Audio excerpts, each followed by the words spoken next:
मैंने नौकरी छोड़ दी और फुल टाइम इस बिजनेस के अंदर आ गया। भैया धुआंधार तरीके से काम किया।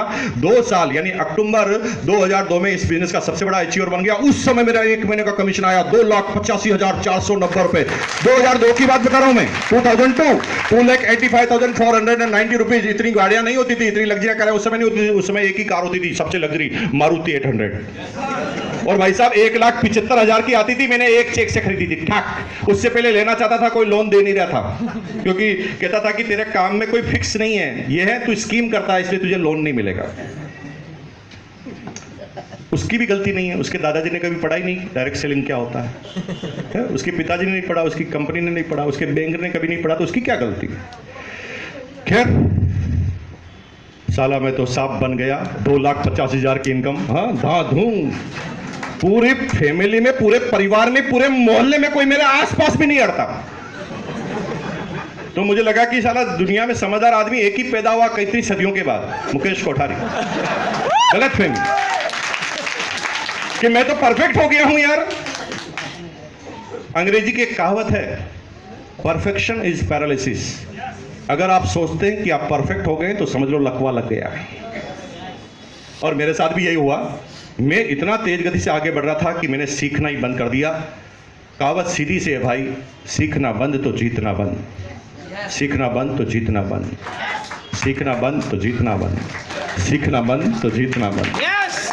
तुम अगर सीखे हुए हो और तुम सोच रहे हो कि हमेशा आगे बढ़ते जाओगे तो ना उतना ही आगे बढ़ोगे जितना आप सीखे हुए हो। उससे अगर आगे बढ़ना है तो और सीखना पड़ेगा। एक आदमी आगरा के मेडिकल कॉलेज में डॉक्टर की डिग्री, दांतों के डॉक्टर की डिग्री ली, BDS किया, उसने डॉक्टर बन गया। 1973 में वो बन गया डॉक्टर। 1973 में सबसे लेटेस्ट तरीका वो सीख के आया और गोल्ड मेडलिस्ट था कॉलेज का, सबसे ब्राइट स्टूडेंट। लेकिन उस समय दांत निकालने का तरीका ऐसा था, ऐसे बिना दर्द का काम नहीं होता था, बड़ा दर्द होता था 1973 में। 1973 में ऐसा प्लार होता था यू टेढ़ा वाला, उस प्लार को ना मुंह में, भाई साहब मुंह में ऐसे डाल लेते थे और प्लार को पकड़ के खींच लेते थे। फिर क्या करते थे, इसको कहते थे देख उधर देख, पूरा दांत बाहर करता जब तक तो बाहर ही आ जाता पूरा का पूरा दांत।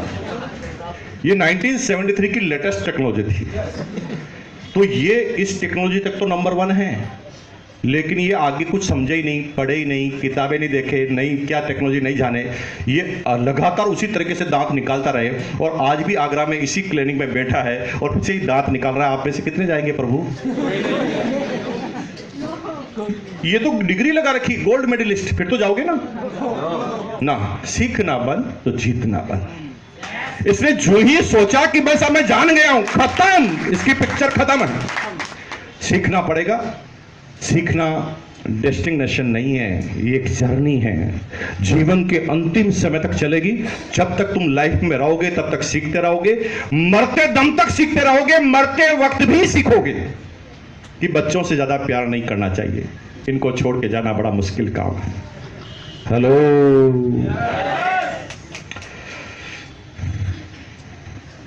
गलतफहमी का शिकार हुआ और भाई साहब टीम में प्रॉब्लम होने लगी, बिजनेस डाउन होने लगा। बढ़ा तो मैंने लिया था लेकिन संभालने का तरीका मुझे पता ही नहीं था। ताकत तो मैंने लगा कि ताकत से बढ़ा लिया, लेकिन अब ताकत का एक एंड होता है, ताकत की एक स्टेज होती है, उसके बाद आपकी ताकत काम नहीं करती। आप ओलंपिक के पहलवान हैं, 100 किलो का आपका वजन है, मैं आपको 200 किलो उठाने के लिए कहूँगा तब तक ठीक है। लेकिन मैं आपसे कहूँ कि आप 100 किलो के हैं, वजन उठाओ 4 टन, तो वो आपकी कैपेसिटी के बाहर का है। वहां पर आप ताकत से काम नहीं कर सकते, वहां पर आपको सिस्टम से काम करना पड़ेगा। वहां पर एक क्रेन लेकर आना पड़ेगी, क्रेन का ऑपरेटर लेकर आना पड़ेगा और फिर उस वजन को आप उठा सकते हैं बड़ी आसानी से। इस बार भी एक ही आदमी वजन उठा रहा है, लेकिन उसके साथ सिस्टम आ गया जिसे क्रेन कहते हैं। और जब आप तेज गति से बढ़ते हैं तो उस समय मैनेजमेंट का काम हो जाता है। उस समय आप ताकत से नहीं कर सकते। एक दुकान में तो आप इधर उधर दौड़कर खूब सारी चला सकते हैं, लेकिन 2 दुकान आते ही आपको एक दुकान दूसरे के भरोसे छोड़नी पड़ती है और आपको मैनेजमेंट समझना पड़ता है कि हिसाब किताब कैसे रखना है। 3 और 4 और 5 और 10 आने के बाद आपको काम करने का तरीका बदलना पड़ता है। और एक समय तो ऐसा आता है जब आप फिजिकल काम कर ही नहीं सकते, आपको केवल मैनेजमेंट ही करना होता है। मैंने गलतियां की, उसका नतीजा था कि बिजनेस इतना तेज गति से गिरा भाई कि मैं 3 साल में, 2.5 साल में जितना बढ़ा था ना, लगभग 8 महीने में उतना ही वापस गिर गया। कहते हैं ना कि चढ़ना बहुत मुश्किल काम है, पहाड़ पे आप चढ़ो बहुत मुश्किल काम है, लेकिन नीचे पहुंचाना तो केवल धक्का दे दो, सीधा धड़ाम नीचे आ जाता है। तो नीचे गिरना बहुत आसान तरीका होता है। तो मैं तेज गति से नीचे गिरने लगा भाई साहब, और इतना तेज गति से नीचे गिरा कि मैं समझ ही नहीं पाया। 2,85,000 से इनकम 2,500 रुपए पर मंथ, गिरते गिरते गिरते गिरते 10-10 गुना गिर रही नीचे। मैं पकड़ने की कोशिश कर रहा हूं, थामने की कोशिश कर रहा हूं, कुछ नहीं थम रहा, मेरे हाथ में नहीं है, रुक नहीं रहा, मेरे से गिरती जा रही। समझ में नहीं आ रहा कि ये क्या हो रहा भाई। अब जब बहुत ज्यादा गिरने लगी तो मुझे शर्म आने लगी लोगों के सामने जाने से। तो मैं घर के अंदर रहने लगा, मैं चुप रहने लगा। मैंने कहा ना चुप रहोगे तो समस्या बढ़ जाएगी। मैं चुप रहने लगा तो गुमसुम रहने लगा, तो मन में ख्याल आने लगे क्या होने वाला, क्या होगा। धीरे धीरे मैं डिप्रेशन में आ गया। 15 दिन में तो ऐसी कंडीशन आ गई कि पागल जैसा हो गया। अब मैं घर से बाहर ही निकलता, कई बार मैं खाना ही नहीं खाता। घर वाले सब परेशान, इसको हो क्या गया। 3 महीने डिप्रेशन में निकाले भाई साहब, कुछ समझ में नहीं आया। 3 महीने बाद मैं सुबह सुबह सो रहा था, आलसी बन चुका था पूरा, सो रहा था। तो मेरी गुड़िया 4th क्लास में पढ़ती थी, 3rd क्लास में। वो एक कविता गा रही थी जो मैंने भी अपनी स्कूल में पढ़ा था। लहरों से डरकर नौका पार नहीं होती, कोशिश करने वालों की कभी हार नहीं होती। सुनिए आपने, मैंने एग्जाम भी दिया भाई साहब, पास भी हुआ मैं, लेकिन मैं भूल गया था कि इस मतलब क्या है इसका। लहरों से डरकर नौका पार नहीं होती, कोशिश करने वालों की कभी हार नहीं होती। उसी कविता के बीच में आप जाओगे तो वहां पर लिखा है, असफलता एक चुनौती है स्वीकार करो। असफलता एक चुनौती है स्वीकार करो, क्या कमी रह गई देखो और सुधार करो। क्या बोला? क्या कमी रह गई देखो और सुधार करो। असफलता चुनौती है स्वीकार करो, क्या कमी रह गई देखो और सुधार करो। जब तक ना हो सफल तुम, नींद चैन की त्यागो तुम, संघर्षों का मैदान छोड़ मत भागो तुम, क्योंकि कुछ किए बगैर जय जयकार नहीं होती, कोशिश करने वालों की कभी हार नहीं। असफलता एक चुनौती है स्वीकार करो। हम असफलता जब होती है ना तो हम चुनौती नहीं, हम तो किनारे ही छोड़ के भाग जाते हैं। लोहे के बिजनेस में असफल हो गए, जूते का चालू कर दिया। जूते में असफल हो गए, पान का चालू कर दिया। पान में असफल हो गए, नौकरी चालू कर दी। नौकरी में असफल हो गए, आत्महत्या कर ली। हम चेंज करते रहते हैं, हम सोचते हैं कि चेंज करने से ठीक हो जाएगा ना। दुनिया में एक फील्ड ऐसा बताओ, एक आदमी ऐसा बताओ जो कामयाब रहा हो और उसको कभी असफलता नहीं मिली हो। इब्राहिम लिंकन को सब जानते हैं तो 17 बार हारा हो। राइट ब्रदर को सब जानते हैं तो 1000 प्रयोग अनसक्सेस हुए उसके। बिल गेट्स को आप जानते हो तो भैया क्लास से निकाल दिया गया था, पढ़ाई में ठीक नहीं था। 1000 बार ये अनसक्सेस हुए, लेकिन उन्होंने चुनौती बनकर स्वीकार किया कि यार कोई कमी तो रह गई होगी। प्लेन बनाया, क्या एक बार में बन गया? नहीं, एक बार नाक टूट गई उनकी, है ना, पंख लगा के कूद गए ऊपर से दोनों भाई, सीधा नाक के बल पे आके गिरे। ऐसे प्रयोग किए उन्होंने। तो जो ही नाक टूटी, उन्होंने ये नहीं कहा अरे प्लेन कभी बन नहीं सकता, चलो यहां से। उन्होंने कहा नहीं, कमी क्या रह गई देखो और सुधार करो। वो कमियां ढूंढते गए और एक दिन प्लेन बन के तैयार हो गया। कई लोग शेयर मार्केट का काम करते हैं, एक बार काम करते हैं, बिना सोचे समझे बिना सीखे काम करते हैं, दम से पैसा डूब जाता। ये शेयर मार्केट ही खराब है। कोई आदमी कपड़े का बिजनेस कर रहा है, कपड़े में अनसक्सेस हो गया तो कपड़े का बिजनेस ही खराब है। नेटवर्क मार्केटिंग में आ गया, कामयाब नहीं हुआ, ये नेटवर्क मार्केटिंग ही खराब है। ये प्रभु के बंदे हैं, इनका कोई कुछ नहीं बिगाड़ सकता। ये जैसे मरेंगे वैसे मरेंगे, आप कुछ नहीं कर सकते। ये सोचते हैं कि पूरी दुनिया खराब है। कुछ खराब नहीं मेरे भाई। नेटवर्क मार्केटिंग में भी सक्सेसफुल आदमी हैं, कंप्यूटर में भी सक्सेसफुल आदमी हैं, कपड़े के बिजनेस में भी सक्सेसफुल आदमी हैं, शेयर के बिजनेस में भी सक्सेसफुल आदमी हैं। ऐसा कोई फील्ड बताओ जिसमें सक्सेसफुल आदमी ना हो। लेकिन वही लोग सक्सेस है जो कहते हैं असफलता एक चुनौती है स्वीकार करो, क्या कमी रह गई देखो और सुधार करो। जब तक ना हो सफल तुम, नींद चैन की त्यागो तुम, संघर्षों का मैदान छोड़ मत भागो तुम, कुछ किए बगैर जय जयकार नहीं होती, कोशिश करने वालों की कभी हार नहीं। ये कविता सुनी भाई साहब, और उसके बाद मेरे अंदर इतना परिवर्तन आया। कितना सीखना चाहो तो भाई नाली में पड़ा हुआ शराबी भी सिखा देता है, और नहीं सीखने की ठान लो तो ऑक्सफोर्ड यूनिवर्सिटी का प्रोफेसर भी आपका कुछ नहीं बिगाड़ सकता। क्या कमी रह गई देखो और सुधार करो। लेकिन कुछ लोग कमी ढूंढते हैं तो कैसे ढूंढते हैं, कमी ढूंढने का तरीका सही नहीं होता। मैंने एक आदमी से कहा, यार तू इतने समय हो गया अभी तक रॉयल्टी पे आगे क्यों नहीं बढ़ा? वो कहा, यार अपलाइन ही खराब थी पहले। मैंने कहा ठीक है, अपलाइन बदल देंगे, आगे डाउनलाइन भी तो निकम्मी है। मैंने कहा चलो अपलाइन डाउनलाइन को छोड़, और क्या प्रॉब्लम है? कंपनी में भी प्रॉब्लम है सर। मैंने कहा कंपनी में क्या प्रॉब्लम? कमीशन कमा रहा सर। मैंने कहा और क्या प्रॉब्लम है? पिकअप सेंटर की प्रॉब्लम है सर। मैंने कहा इसमें क्या प्रॉब्लम है? कहा माल नहीं आता सर। चलो माल ले आएंगे, क्वालिटी भी ठीक करनी पड़ेगी सर। मैंने कहा और क्या प्रॉब्लम है? सर इस बार ना यार यूपी में इलेक्शन हार गई बीजेपी या कांग्रेस जो भी है। मैंने कहा और क्या प्रॉब्लम है? सर इस बार ना बारिश कहाँ हुई सर। मैंने कहा और क्या प्रॉब्लम? और सर इस बार है ना गर्मी ज्यादा पड़ रही है। मैंने कहा और क्या प्रॉब्लम? बीबी साथ नहीं देती सर। और बाप रे, ये आदमी खजाना है प्रॉब्लम का। इसको लगता है कि सारी दुनिया इसी को प्रॉब्लम दे रही है। अरे मेरे भाई, अगर यही कारण होते तो फिर सभी लोग अनसक्सेस होते ना। कुछ लोग सक्सेस हो रहे, कुछ लोग अनसक्सेस हो रहे, तो इसका मतलब ये कारण नहीं है।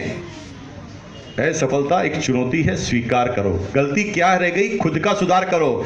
अरे तुम दूसरों के सुधार करने की कोशिश करोगे, जिंदगी खराब हो जाएगी। तुम तुम्हारी बीवी को नहीं बदल सकते, दुनिया तो बहुत दूर की बात है भाई। इस जीवन में सुधार कर सकते हो तो खुद के ऊपर, और किसी के ऊपर नहीं चलेगी आपकी। न देश को बदल सकते, न समाज को बदल सकते, न बीवी को बदल सकते, न बच्चों को बदल सकते, न प्रधानमंत्री को बदल सकते, न बारिश को बदल सकते, किसी को भी नहीं बदल सकते। बदल सकते तो एक ही आदमी को, खुद को। जिस दिन ये ठान लिया, आपका काम चालू हो जाएगा। मेरे अंदर क्या प्रॉब्लम है मैं चेक करूंगा। और उन दिनों मैंने अपनी गलतियां लिख डाली भाई साहब, 100 मेरी गलतियां, एक किताब लिख डाली। हालांकि किताब वो कभी पब्लिश नहीं हुई, लेकिन अब मैं सोच रहा हूं कि YouTube चैनल पर मैं उन एक एक गलतियों का वर्णन करूं। और मैंने अभी तक अपनी 7 या 9 ये ऐसी गलतियां मैंने बता दी है। चैनल आप सब्सक्राइब कर लेना, बहुत मजा आएगा उसके अंदर आपको।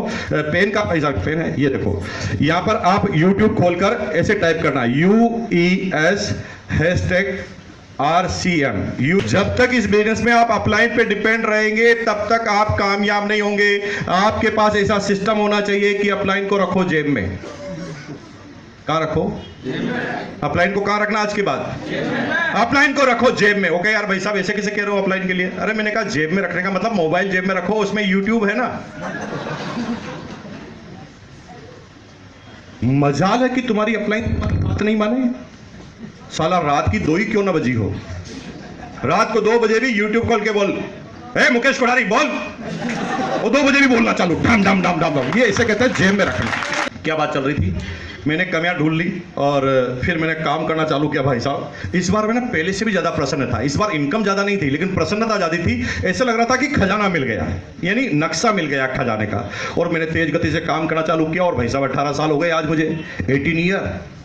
18 साल तक इस बिजनेस में जमे हुए हैं, अंगद की तरफ पैर बनाकर लगे हुए हैं इसके अंदर। लोग कहते हैं 18 साल हो गए, क्या कमा लिया आपने, ऐसा क्या कर लिया? मैंने भाई मैंने क्या कमा लिया, अगर मैं बताऊंगा तो कोई बचेगा ही नहीं। अगर मैं बताना भी चालू करूं ना कि मैंने क्या कमा लिया, तो आपको आश्चर्य होगा कि एक एक करके सब गायब। 2 आदमी बचेंगे 1 घंटे बाद, सिर्फ माइक वाला और मैं, क्योंकि उसको मैं जाने नहीं दूंगा। जब माइक नहीं दूंगा तब तक जाएगा कैसे? सब भाग जाएंगे। वो क्या मतलब नहीं है, फालतू की बातें कर रहा है यार। क्योंकि 99% चीजें तो समझ में ही तब आती है जब पैसा आता है। ये पैसा नहीं आता ना, इसलिए पूरा दिमाग पैसे में लगा हुआ है। पैसे के बाद जिंदगी चालू होती है। तभी तो बिड़ला अरबपति बन गया, उसके बाद उसको समझ में आया बिड़ला मंदिर होना चाहिए। टाटा खरबोपति बन गया, उसके बाद टाटा मेमोरियल हॉस्पिटल उसने बनाया। क्योंकि जब तक ये पैसों के गड्ढे जिंदगी में है ना, ये पूरी जिंदगी ऐसे घूमते घूमते निकल जाएगी। क्योंकि पूरी जिंदगी भर पैसा कमाने की चाहत में यूं के यूं गायब हो जाएंगे आप। पैसा ऐसा नहीं आता भाई। ऐसे आता होता तो हमारे खानदान में कितने लोगों ने इतना प्रयास किया, किसी न किसी की तो किस्मत चल जानी चाहिए ना। नहीं नहीं आता ऐसे। ये अब जाके समझ में आया, अपलाइनों ने समझाया, उसके बाद वो बताऊंगा मैं अभी आपको।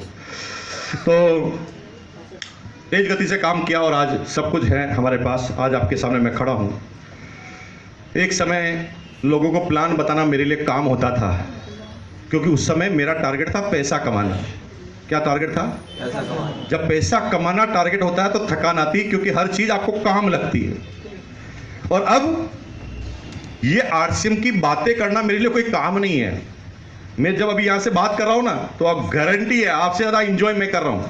और मेरी बॉडी लैंग्वेज से आपको पता चल जाएगा कि मैं कितना इंजॉय कर रहा हूं। और मैं हिंदुस्तान के हर कोने में जा जाके एंजॉय करता हूं। मुझे कोई 8 घंटे भी लगातार बात कराए मेरे कोई फर्क ही नहीं पड़ता, क्योंकि वो बातें अब मेरे लिए काम नहीं है। अब तो अंदर से गुब्बार निकलते हैं, गुब्बार निकलते हैं। अब तो ना घर वाले कहते हैं यार बहुत सुन लिया, तुम्हारे को बाहर जाके सुना के आओ ना, तो मैं यहाँ आ जाता हूँ। 15 दिन तक घर पे बैठा रहता हूँ। घर वाले कहते हैं जा भाई बाहर, बहुत हो गया तुझे सुनते सुनते, तो मैं बाहर आके बक करने लग जाता हूँ। और उसी बक में आप ताली बजा देते हैं। मजे की बात है, आनंद यात्रा। और ये आनंद यात्रा हो जाएगी एक दिन। आपके लिए बोलना या किसी को प्लान बताना कोई काम नहीं रहेगा, क्योंकि आप इसके अंदर इन्वॉल्व हो जाएंगे। जब इन्वॉल्व होते हैं तो उस काम में आपको मजा आता, वो आपका काम नहीं रहता। खैर, मैं कितनी भी आदर्श की बात करूं, लेकिन आपकी आंखें मुझे बता रही कि पैसा कितना कमाया ये बता। फालतू की बातें मत कर। मुझे पता दिमाग आपका वहीं घूमेगा, मैं कितना भी आपको टेंशन देने की कोशिश करूंगा, आप तो कहेंगे पैसे की बात कर यार, तू फालतू की बात क्यों कर रहा है इधर उधर की। चलो चलो पैसे की बात करते हैं। मैं समझता हूँ आपकी बात, मैं आपकी तरह आदमी हूँ यार, ऐसे ही था। पैसा कितना कमाया, ओके, क्या पैसे की क्या परिभाषा, क्या कमाया, आपको क्या, ऐसे तो सपना होता है ना। सपना कैसा होता है, मेरे एक बहुत बड़ी सी और लंबी सी कार होनी चाहिए, ये तो क्राइटेरिया है आपका। मेरी भी पहली कार आई थी, मारुति 800, 1,75,000 की। इतना एक्साइटेड था मैं उस दिन, मेरे पूरे खानदान में कोई आदमी कार नहीं ले पाया था, मैंने पहली बार ली। और जब मैंने कार ली ना भाई साहब, मैंने 3 पंडितों से मुहूर्त कराया। पूछो क्यों, पूछो ना क्यों। मैंने कहा एक पंडित अगर गलत श्लोक पढ़ ले तो वेरीफाई हो जाना चाहिए, कोई गड़बड़ भी करे तो श्लोक पूरे हो जाने चाहिए। मैंने कहा टेंशन लेने का नहीं, पहली बार कार ली है। तो आदमी पहली बार एक्साइटेड रहता है, वो कितना सारा रिस्क नहीं लेनी, बढ़िया से बढ़िया पंडित होना चाहिए और बढ़िया से बढ़िया काव्य पाठ होना चाहिए। फिर मैंने दूसरी कार उससे बड़ी ली, बहुत एक्साइटेड था कि साला मैं तो सब बन गया, बड़ी कार आ गई। फिर तीसरी उससे भी बड़ी कार ली और खुश था। लेकिन 3 कार लेने के बाद एक दिन इतना बड़ा चेक आया कि मुझे लगा कि ये कार तो मैं 4 एक साथ खरीद सकता हूं एक महीने में। जूं ही मेरे को लगा कि 4 एक साथ खरीद सकता हूं, कारों के प्रति मेरा क्रेज ही खत्म हो गया। ये क्रेज कब तक होता है, जब तक उसको लेने में संघर्ष होता है। संघर्ष खत्म, क्रेज खत्म। फिर भी मुझे कार लेनी पड़ी, 5वीं 6वीं 7वीं 8वीं 9वीं 10वीं 11वीं 12 13 14 15 16 कारें लेनी पड़ी। लेकिन अब ना मैं खुशी से नहीं लेता था, मजबूरी से लेता था। कैसे, मेरा चार्टर्ड अकाउंटेंट कहता था सर टैक्स इतना बन रहा है, कार ले लो नहीं तो टैक्स ज्यादा देना पड़ेगा। अब यहां पर पहले कार खरीदना था शौक की वजह से, अब यहां पर उंगली कर रहा था चार्टर्ड अकाउंटेंट की कार लेना पड़ेगा, तो क्योंकि उससे डेप्रिसिएशन मिलेगा, टैक्स कम लगेगा। एक दिन कार लेना ख्वाहिश होती थी, अब कार लेना मजबूरी है। एक परिवर्तन है, थोड़ा सा एंगल बदलो, दिशाएं बदल जाती, पूरी की पूरी साम्राज्य बदल जाती। क्या सपना होता लोगों का, लोगों का सपना होता है कि बड़ा सा घर होना चाहिए। होता नहीं होता, मेरा भी था। जब नौकरी करता था ना भाई साहब, 1,25,000 में मैं आजाद नगर में 421 नंबर डी सेक्टर का प्लॉट लिया था मैंने। जीवन का पहला प्लॉट, 75,000 तो कैसे कैसे इकट्ठे किए, रिश्तेदारों से 50,000 मांगे, 1,25,000 का प्लॉट लिया, सोचा कि सपनों का मकान बनाएंगे। आरसीएम करने लग गया, थोड़ी इनकम आने लगी तो सोच बदल गई कि यार इतना छोटा मकान नहीं बनाएंगे। तो मैंने क्या किया, एक रिस्क ली। मेरे पास 7 लाख रुपए इकट्ठे हो गए थे, तो मैंने 28 लाख रुपए का बना हुआ मकान खरीद लिया भीलवाड़ा में सन 2003 में। 28 लाख का खरीद लिया तो सब लोग टेंशन में आ गए कि यार ये क्या होगा क्या होगा क्या होगा, अब कैसे चुकेंगे इसके पैसे, आरसीएम का चलेगा कि नहीं चलेगा, हमने तो इतना बड़ा पंगा मोल ले लिया, क्या होगा। आपको आश्चर्य होगा कि 3 महीने के बाद एक चेक आया 28 लाख का। क्या पूरा का पूरा कर्जा एक चेक से खत्म। फिर लगा यार ये तो साला छोटा मकान ले लिया अपन ने। आदमी सोचता रहे ऐसा आगे आगे, उसको संतुष्टि नहीं मिलती। फिर 2 मकान लिए, 3 4 5 6 7 8 कई सिटियों में मकान है। और अभी तो मकान बनाने की कंपनी हमारी जयपुर में जो कंपनी काम करती है, वो मकान बना कर देती है लोगों के। पहले हमारा सपना पूरा नहीं हो रहा था, अब लोगों का कर रहे हैं हम। परिवर्तन देखिए, बहुत बड़ा परिवर्तन नहीं है, आपकी तरह से निकला हुआ, घूम घूम के कैसे वो मैं बताऊंगा, पूरा का पूरा हुआ परिवर्तन कैसे हुआ जो वो भी बताऊंगा आपको। अभी तो जो हुआ वो बता रहा हूं, फाइनल रिजल्ट। लोगों का सपना होता है मेरी बीवी का ज्वेलरी बॉक्स एकदम फुल होना चाहिए, क्योंकि लेडीज जो होती ना, उसकी आत्मा ज्वेलरी में बसी रहती है, पूरा दिल है ना। उनको लगता है कि ज्वेलरी हो जाए तो सब कुछ हो जाए। मेरी बीवी को भी इतना शौक था ज्वेलरी से, लेकिन पति ऐसा निठल्ला मिला कि उसके मन की चीज़ें दिला नहीं सकता था। तो मेरी बीवी ना मुझे को ताने कसती थी, जैसे पार्टी में जाती थी ऐसे ना यूं कौनी लगाती थी, टक सुनो, मैंने कहा सुनाओ। वो कह देखो उस लेडीज जो लाल कलर की साड़ी पहन रखी, उस लेडीज के गले में जो हीरो का हार है उसको देखो। मैंने कहा हाँ देख लिया, और ये पता लगाओ कि इसका पति इससे कितना प्यार करता होगा। वो इनडायरेक्टली बोल रही थी तुम करते हो कि नहीं करते हो पता हो। हालांकि मुझे समझ में नहीं आया कि हार का प्यार से रिलेशनशिप क्या है, ये अभी तक नहीं समझ में आया। लेकिन वो कहती थी, मैं सुन के आता था, लेकिन मैं उसके ऊपर गुस्सा नहीं करता था, मैं गुस्सा अपने ऊपर करता था। मैंने कहा इसका पति इसको दिला देता और मैं इसको नहीं दिला पा रहा हूँ, तो कमी तो मेरे अंदर, कमी तो ढूंढनी पड़ेगी। मेरे भाई 2007 में मैंने अपना ब्रेक इवन पॉइंट तोड़ा आरसीएम बिजनेस से। 2007 में गाड़ियाँ भी बहुत हो गई, मकान भी बहुत हो गए, सब कुछ हो गया आरसीएम बिजनेस से। तो फिर मैंने बीबी को ज्वेलरी पहनाना चालू किया। शुरू में तो उसको बहुत क्रेज रहा कि मेरे लिए ये वाला भी चीज आ गई, ये आइटम भी आ गया, ये आइटम भी आ गया, दो तक भी। लेकिन 2 के बाद उसको नफरत होने लगी ज्वेलरी से। लेकिन मेरा रुझान थोड़ा ज्वेलरी पे बढ़ गया। TBZ, त्रिभुवन दास भीमजी जावेरी, मुंबई में मेरा सबसे बड़ा बिजनेस, और मुंबई में मैं हर महीने जाता था। तो वहाँ TBZ में मैं हर महीने जाता था, कालबा देवी मुंबई में। जब मैं उस शोरूम पे चढ़ता था ना, तो सारे सेल्समैन समझ जाते थे पागल आ गया, ये कुछ भी उठा के ले जाएगा, उसको कुछ भी समझाओ ये उठा के ले जाएगा ही ले जाएगा। तो सारे सेल्समैन बड़े खुश होते कि उनको कमीशन मिलता है हर सफल सेल के ऊपर। तो 2007 के बाद मैंने अपनी बीवी को इतनी ज्वेलरी पहनाई भाई साहब, इतनी पहनाई, इतनी पहनाई, इतनी पहनाई कि आज पहनने से नफरत होगी। और जो लोग सीनियर साथी हैं भीलवाड़ा में, खान साहब वगैरह रेगुलर जाते हैं, पूनिया जी वगैरह, आप जाइए। मेरी होटल का एक ग्रुप है, 3 होटल्स हैं उसके अंदर, 3 स्टार होटल के ग्रुप है। उस ग्रुप की MD है मेरी वाइफ, है इकलौती MD, जिसके अंदर मैं भी नहीं हूँ कुछ भी, है ना। और मजे की बात यह है कि इतनी बड़ी MD के गले में एक चेन तक नहीं देखेंगे। उसको इतनी नफरत हो गई, एलर्जी हो गई सोने से, देखना ही नहीं चाहती वो। ये एलर्जी आप नहीं समझेंगे भाई जब तक आपके चीज ज्यादा मात्रा में ना आए। मैं इस एलर्जी को समझाता हूं। जैसे आपको गुलाब जामुन का बहुत शौक है, किसका शौक है? आपको गुलाब जामुन का शौक है।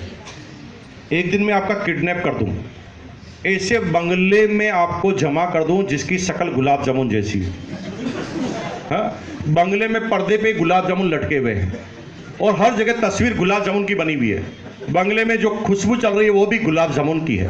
पानी पीते हो तो पानी में से भी फ्लेवर गुलाब जामुन का आ रहा है। रोटी खाओ तो रोटी का फ्लेवर भी गुलाब जामुन का, सब्जी भी गुलाब जामुन की है, हर चीज गुलाब जामुन। अगर 3 दिन तक मैं लगातार ऐसे ट्रीटमेंट आपको साथ करूं ना, तो भाई साहब तीसरे दिन आपको गुलाब जामुन से नफरत हो जाए। ये नफरत और चॉइस में ज्यादा अंतर नहीं है, ज्यादा मात्रा में होगा वही चीज नफरत हो जाएगी जो पहले चॉइस थी।